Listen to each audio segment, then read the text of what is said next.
Controversial Congresswoman Marjorie Taylor Greene, Republican Georgia, is under fire after she accused House Speaker Nancy Pelosi, Democrat California, of being complicit in the January 6 attack on the U.S. Capitol. At least 5 people died after a mob whipped up by Trump's false claims of a stolen election ransacked the seat of U.S. democracy in a thwarted bid to prevent the transfer of power to President Joe Biden. 1,000 people have been charged for J6, with possibly 1,000 more to be charged. Most of these people were nonviolent. But Nancy Pelosi refused to bring in the National Guard, ignoring intel briefs and requests for the NG by Capitol Police and press Trump. Pelosi is complicit, Greene tweeted on Christmas Eve. Authorities say some 140 officers were assaulted during the riot. Around 900 people have been arrested on suspicion of taking part in the attack, and more than 800 have been charged with crimes ranging from trespass and assaulting police to seditious conspiracy. Greene's tweet drew a considerable amount of backlash from other Twitter users. This seems to be the agreed-up defense: it's Pelosi's fault for not anticipating Trump's violent coup attempt.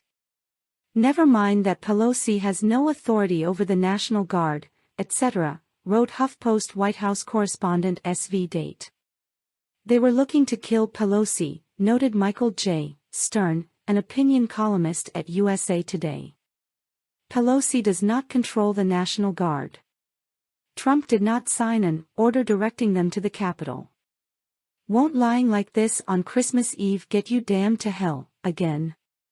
So Democrats won the election and were in Congress for the certification of the official results anointing Biden president, and they decided to secretly try to overthrow themselves to stop it, to make Trump look bad while he happened to be down the street telling people to do that, wondered Condé Nast editor Luke Zaleski. Some Twitter users offered less explanatory reactions to Greene's accusations. "Are you stupid or what?" replied one such user to Greene's tweet. Pelosi's chief of staff blasted Greene earlier this month after she leveled similar claims against the prominent Democratic congresswoman. More lies. More threats of political violence. Where is Kevin McCarthy? He's groveling to this extreme mega element of his party in an effort to become the weakest Speaker of the House in history, wrote Drew Hamill on Twitter, after Greene claimed that Pelosi was directly to blame for the security failures at the Capitol, and must pay the price. The House Select Committee tasked with investigating the January 6 attack recently released their final report, in which they argue that Trump should never be allowed to run for public office again after inciting an insurrection. The recommendation led a list of proposals from the 845-page document aimed at ensuring there is no repeat of the deadly riot the ex-president is accused of orchestrating in a failed bid to cling to power after losing the 2020 election.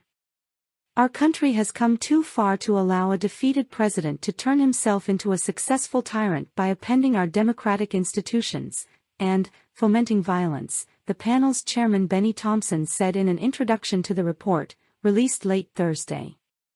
The document urges lawmakers to legislate so that Trump and others who engaged in insurrection can be barred from holding office, whether federal or state, civilian or military.